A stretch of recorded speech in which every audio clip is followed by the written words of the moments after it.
All right, welcome everyone to Core 4 Sports Talk, where we're going to try to provide you with some entertaining and informative information each week.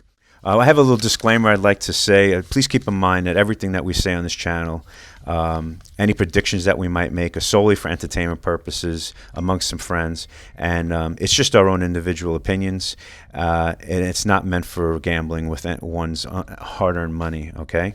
There's a herd of buffalo stampeding their way over to Arrowhead. Should be another great matchup on Sunday afternoon at 6:30. Josh Allen and Stephon Diggs have been hooking up and looking up at the scoreboard to see W after W this season. Josh Allen also gets the job done on the ground with 763 rushing yards. Singletary has 870 rushing yards and 7 TDs this season and can be a difference maker. So, Jet Mike, can Andy Reid and his Chiefs defense spearhead Josh Allen and his herd of buffalo? I think absolutely. Coming into the season, the Chiefs defense looked like a weak spot on their team.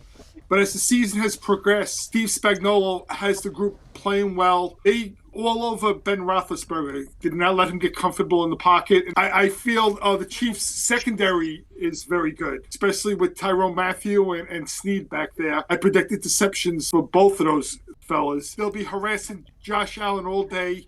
And I don't think Josh Allen and his offense can match points with the Kansas City Chiefs. Now, the Bills look spectacular against the Patriots, no doubt. They scored on every single drive they had the ball. They took advantage of a team that was faltering down the stretch. They lost 3 out of their last 4. That's right. Patriots did have a great season. They overachieved, but they started coming back down to reality as the season ended, and it showed in last week's playoff game. I'm going with the Chiefs to go to the 4th straight AFC title game, and I will say if Buffalo can upset them, the team that wins this game will represent the AFC in the Super Bowl. All right, guys, so if you like this video so far, please hit the subscribe and the like button, and you could add any comments in the section below. All right, thanks, Mike.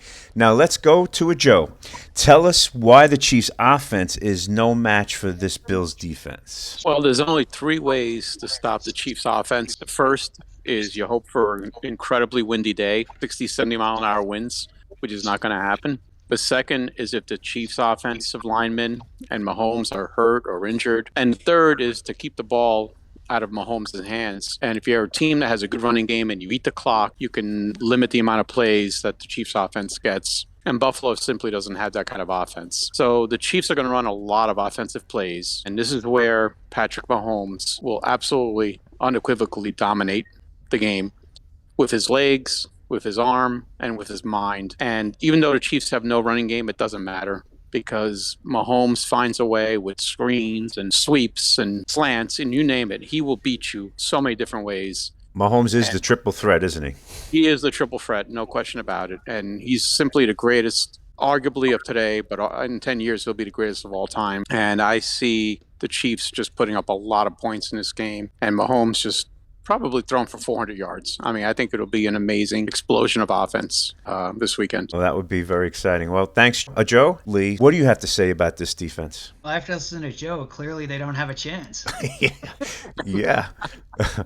No chance. When I look at the Bills defense, I look at it opposite as the Rams defense. When I looked at the Rams, I start up front. With the Bills, I start with their secondary because I think that's really the strength of their team. You know, they're a aggressive bend but don't break defense, and I think that that's where Mahomes, start of the year he was forcing everything downfield into the teeth of the defense. Now he's in a position where he's more likely to take what they'll give him and kind of work longer drives down the field, more short passes. So to me, that then puts me on, okay, the Bills linebackers. So watching Matt Milano and A.J. Klein, especially Tremaine Edmonds against the Patriots last week, they were flying sideline to sideline. And I think they're going to be the key to containing that underneath game that I think Mahomes will be forced to go to.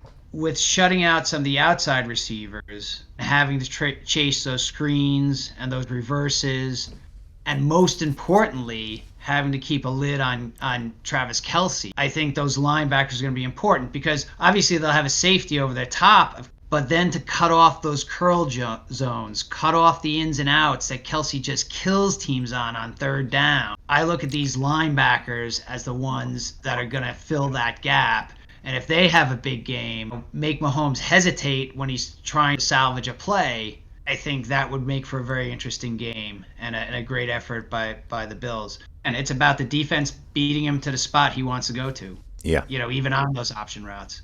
Yeah. But I think what it'll leave the Bills a little bit exposed to is Mahomes' legs. And I think that's going to be their real challenge. Like Joe says, he's going to scramble, he's going to run, and I think that's one of the key things that could hurt this defense if they're hitting on all cylinders throughout the game. Mm-hmm. You want to go on the record and give us any predictions with this game? Oh, so as I look at it, I look at these two teams as the best two teams in the AFC. So I really look at this as the AFC Championship game. And it reminds me of the Raiders and the Steelers back in the 70s, where the Raiders had butted their heads and lost in the playoffs a couple of years in a row. The Steelers, they finally beat them, and they went on to win the Super Bowl. I see that in Josh Allen this year. It seems like in all the big games, the game earlier against Kansas City, the game against the Patriots, he really has that extra energy. And I really think he's going to be focused on his game. And again, I think it's going to be a very tight game. I think maybe the Bills get a turnover early and get to go up by that 2-score margin and have the Chiefs chasing them throughout the game. Mm-hmm. And I think, again, I give a slight edge to the Bills. So, obviously I take the points with them. Okay, very good. Thank you, Lee. Joe? I have the same analysis as Lee, just switch the teams around. I think Kansas City will go out to a big lead. Bills will play catch up. I think it's going to be an incredibly high-scoring game, but I think Kansas City wins this one. And a cover? Absolutely, yeah. I think they win by 7 or 10. Okay. Mike, do you want to go on the record? I'm going with Kansas City to go to the 4th straight AFC title game. I just don't think Buffalo's there yet to knock them off the mantle. All right. It's closer and closer every year. I see this more like the Jets and the Raiders AFL Championship game when Namath hit Maynard with a bomb down the sideline. That was a few years ago. I was 5 years old then. All right, well... seriousness, I just think that Kansas City will hold off Buffalo, but I agree that this is more like the AFC Championship game. The winner of this game, I think, will go on to represent the AFC in the Super Bowl in a few weeks. Very good, Mike. All right, so I'm going to go with Joe's analysis that the Chiefs, they get the job done. But, I think Buffalo can keep it close. I think hopefully it'll be a high-scoring and very interesting game. They'll probably end up covering as well.